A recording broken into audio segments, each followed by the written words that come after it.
Welcome to our channel, Ielts Concept. Please subscribe for daily practice test. Ielts listening test. The test is in 4-part, Part 1, Part 2, Part 3, and Part 4. Now look at Part 1. Part 1. You'll hear someone booking transport for a trip. First, you have some time to look at questions 1 and 2.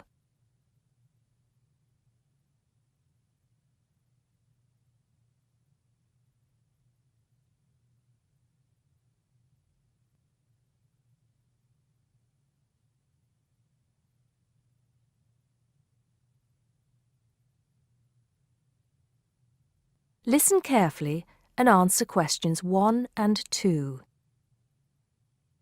Good morning, Burnham Coaches. Sarah speaking. How can I help you? Yes. Good morning.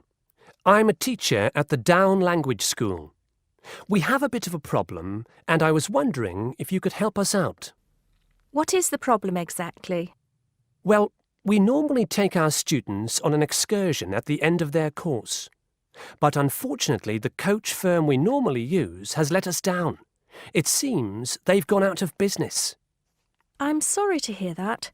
I suppose you are looking for a replacement. Well, yes. We won't need a very large coach, actually. There will be 30 students and 4 teachers. So that's 34 in all. And what dates did you have in mind? The last Saturday and Sunday of this month. That's the 28th and 29th. The 28th and 29th. Does that mean you are planning to stay somewhere overnight? That's right. Actually, we want to do the same excursion that we do every year. We usually visit Stonehenge, Salisbury, and stay overnight in Bath. It's a historical tour, really.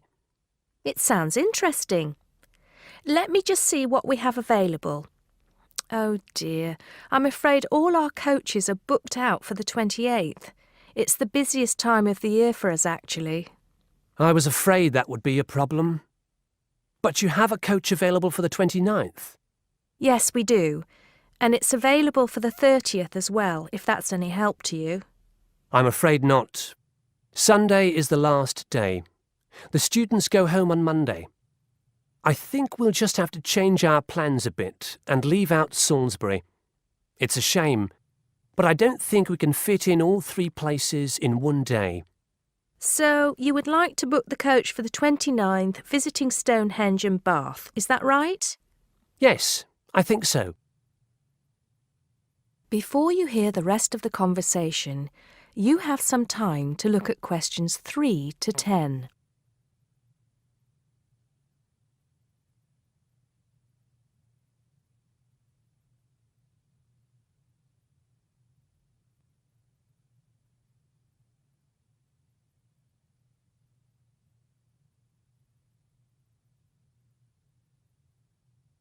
Now listen and answer questions 3 to 10.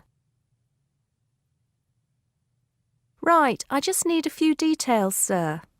OK. My name is Paul Scott. S-C-O-T? It's double T, actually. I'm sorry. And it's the Down Language School. Could you give me the address for that, Mr. Scott?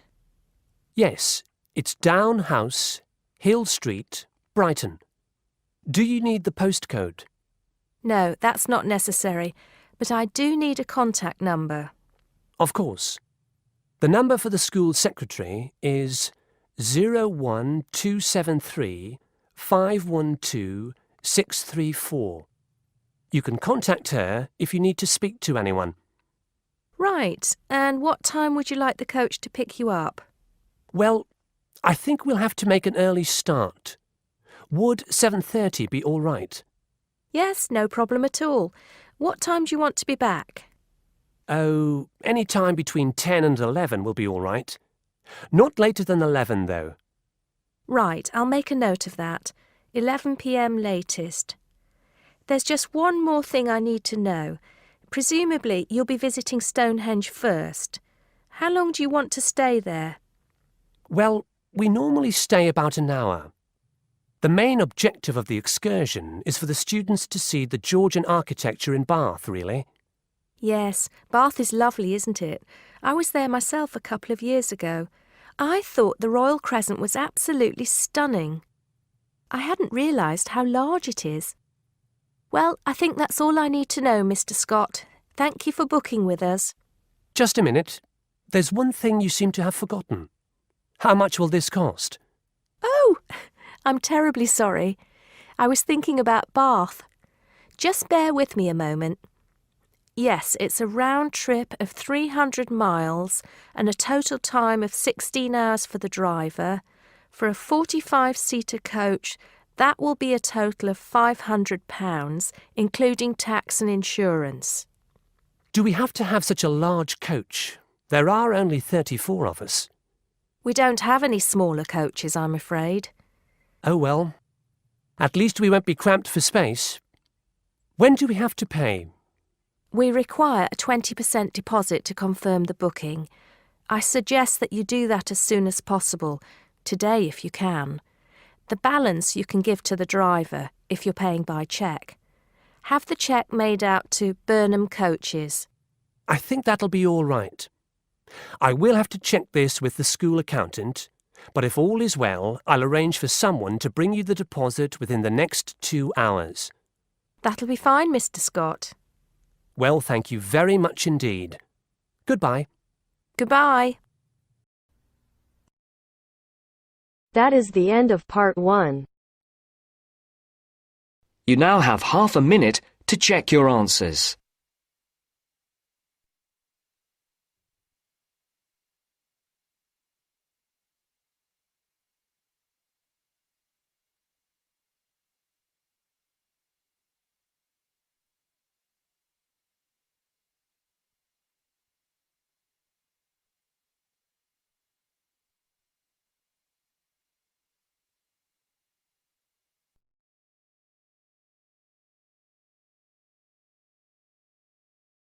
Now turns to part 2. Part 2. You will hear a representative from a holiday company called PS Camping giving a talk about the holidays the company organises. First, you have some time to look at questions 11 to 16.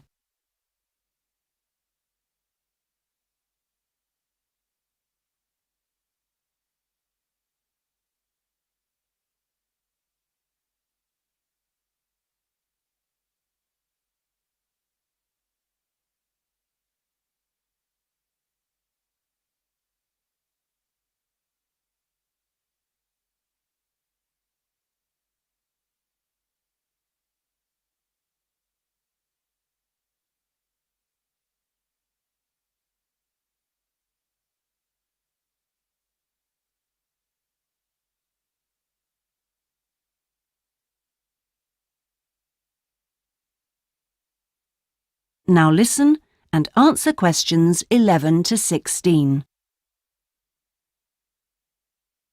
Thank you all for coming to my talk this evening. It's nice to see so many people in the audience.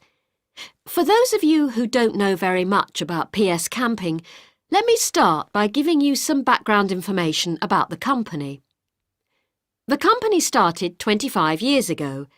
It actually opened as a retail chain selling camping equipment, and then, 20 years ago, it bought a small number of campsites in the UK and began offering camping holidays.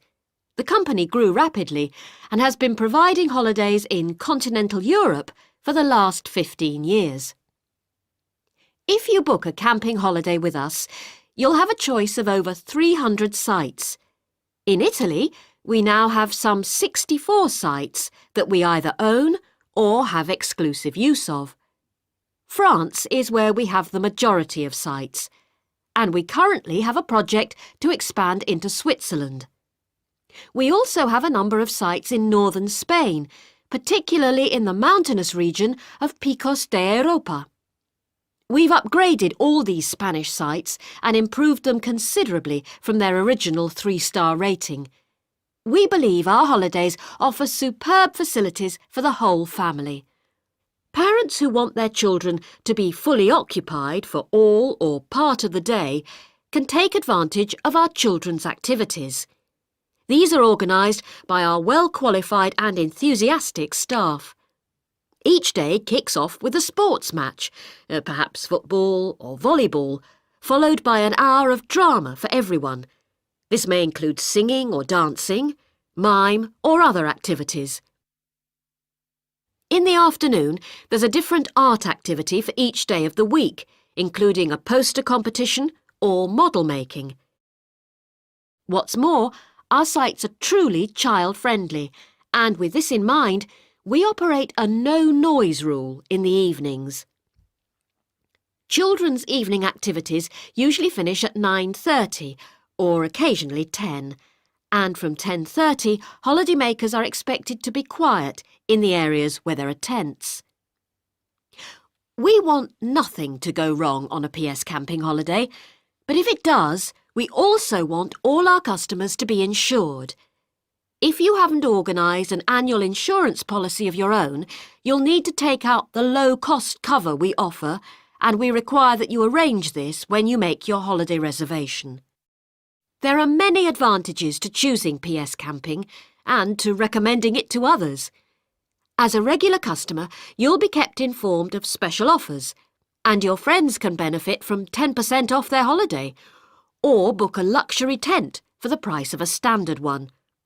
In return, we'll send you a thank you present, which you can choose from a list of high-quality items. Before you hear the rest of the talk, you have some time to look at questions 17 to 20.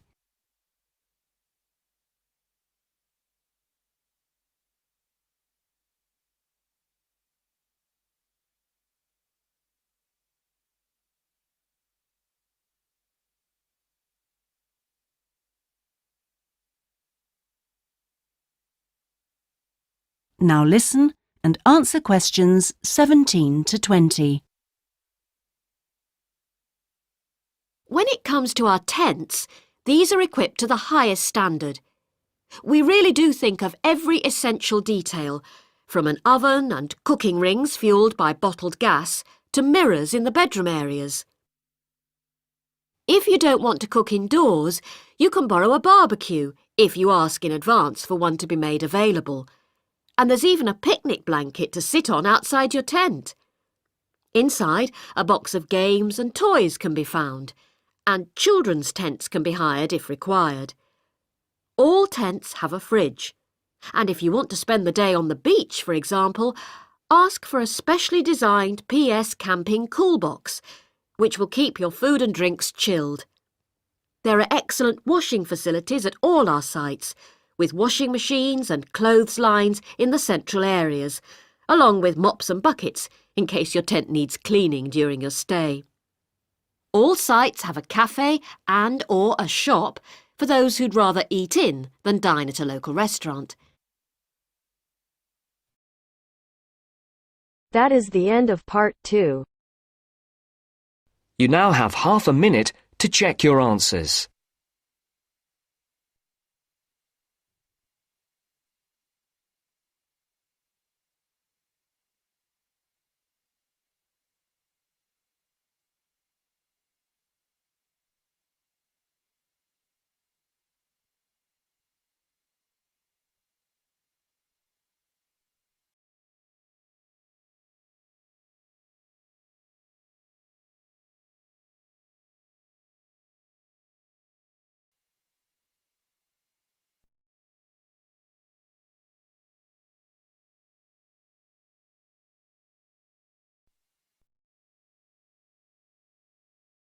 Now turns to part 3.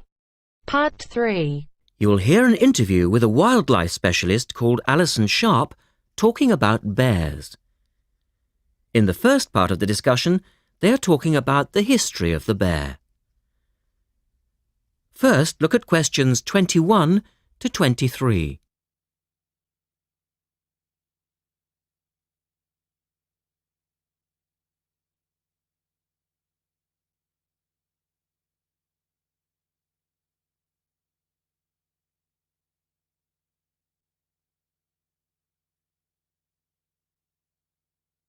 Now listen to the first part of the interview and answer questions 21 to 23. She is the author of a recent book on bears, and we welcome her to the studio today.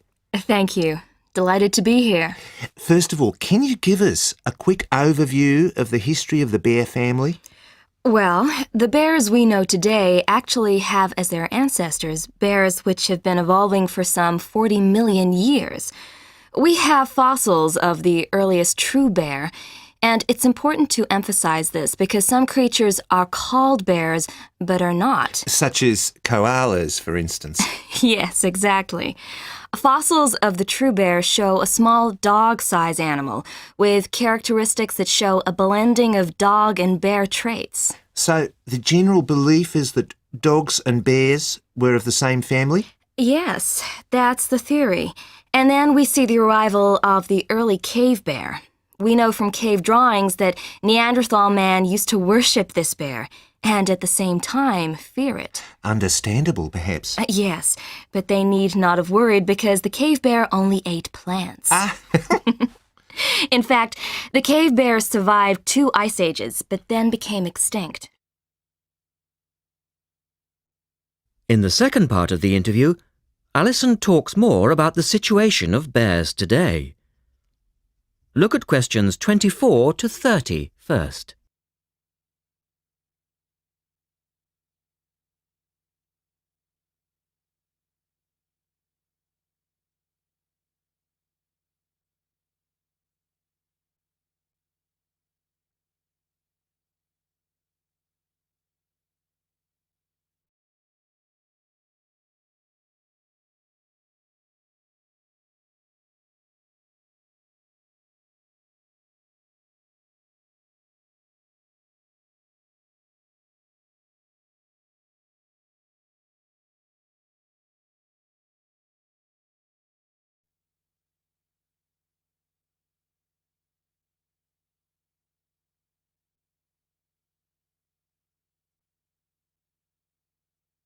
Listen carefully and answer questions 24 to 30.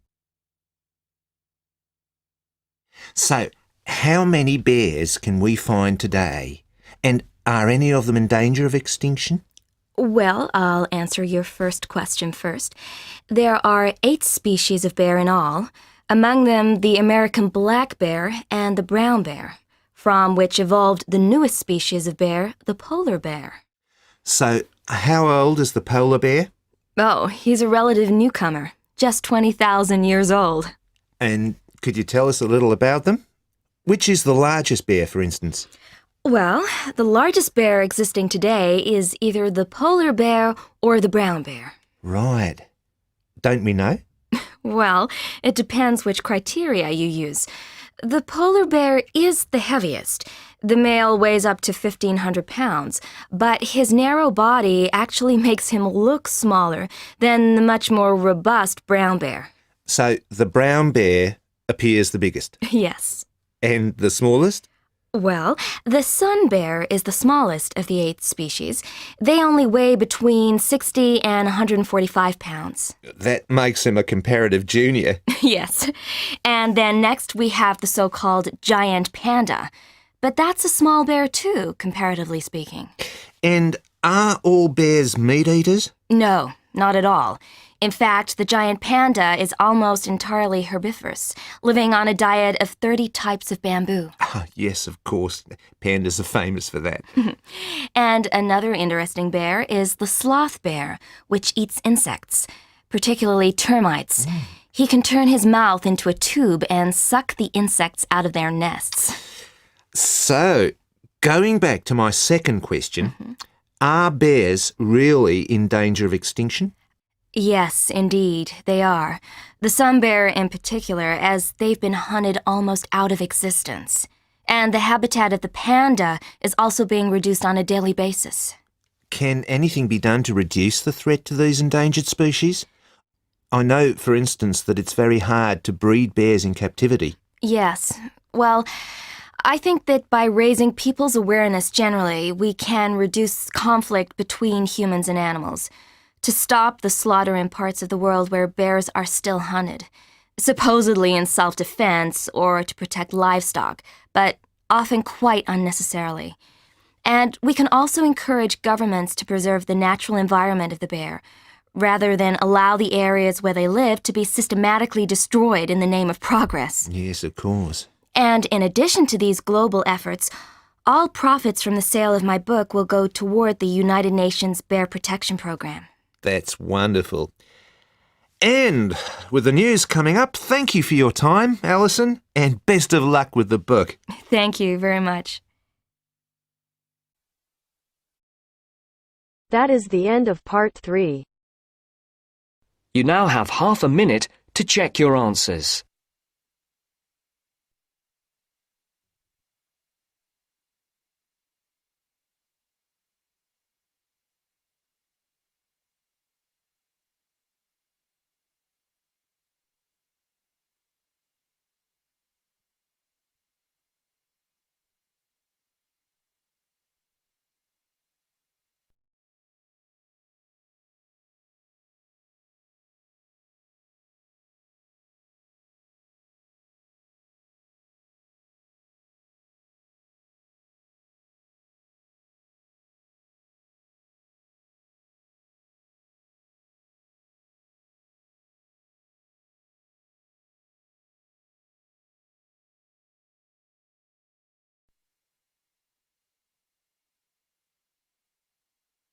Now turns to part 4. Part 4. You will hear an environmental studies student giving a presentation about his project on saving an endangered species of plant. Now you have some time to look at questions 31 to 40.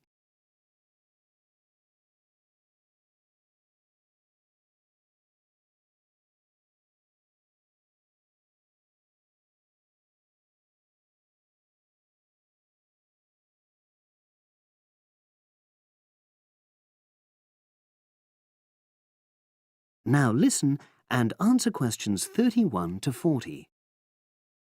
For my presentation, I'm going to summarise what I've found out about efforts to save one plant species, the juniper bush. It once flourished in Britain and throughout the world's temperate zones, but over the last few decades has declined considerably. Before I go on to explain the steps being taken to save it in England, let me start by looking at some background information and why the juniper has been so important in cultural as well as ecological terms, historically and in the present day. Firstly, I want to emphasise the fact that juniper is a very ancient plant. It has been discovered that it was actually amongst the first species of plants to establish itself in Britain in the period following the most recent Ice Age. And, as I say, it has a much valued place in British culture. It was used widely as a fuel during the Middle Ages because when burnt, the smoke given off is all but invisible, and so any illicit activities involving fire could go on without being detected. For example, cooking game hunted illegally. It also has valuable medicinal properties. Particularly during large epidemics, oils were extracted from the juniper wood and sprayed in the air to try to prevent the spread of infection in hospital wards. And these days, perhaps its most well-known use is in cuisine, cooking, where its berries are a much valued ingredient, used to flavour a variety of meat dishes and also drinks. Turning now to ecological issues, juniper bushes play an important role in supporting other living things. If juniper bushes are wiped out, this would radically affect many different insect and also fungus species. We simply cannot afford to let this species die out.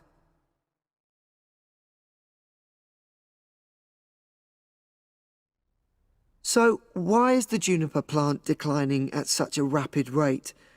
Well, a survey conducted in the north and west of Britain in 2004 to 5 showed that a major problem is the fact that in present-day populations, ratios between the sexes are unbalanced, and without a proper mix of male and female, bushes don't get pollinated. Also, the survey found that in a lot of these populations, the plants are the same age, So this means that bushes grow old and start to die at similar times, leading to swift extinction of whole populations. Now, the charity Plant Life is trying to do something to halt the decline in juniper species. It's currently trying out 2 new major salvage techniques, this time focusing on lowland regions of England. The first thing it's trying is to provide shelters for the seedlings in areas where juniper populations are fairly well established. These, of course, are designed to help protect the plants at their most vulnerable stage. A further measure is that in areas where colonies have all but died out, numbers are being bolstered by the planting of cuttings which have been taken from healthy bushes elsewhere. Now, I hope I've given a clear picture of the problems facing this culturally and ecologically valuable plant, and of the measures being taken by Plant Life to tackle them. If anyone has any questions, I'd be happy. That is the end of part 4. You now have half a minute to check your answers.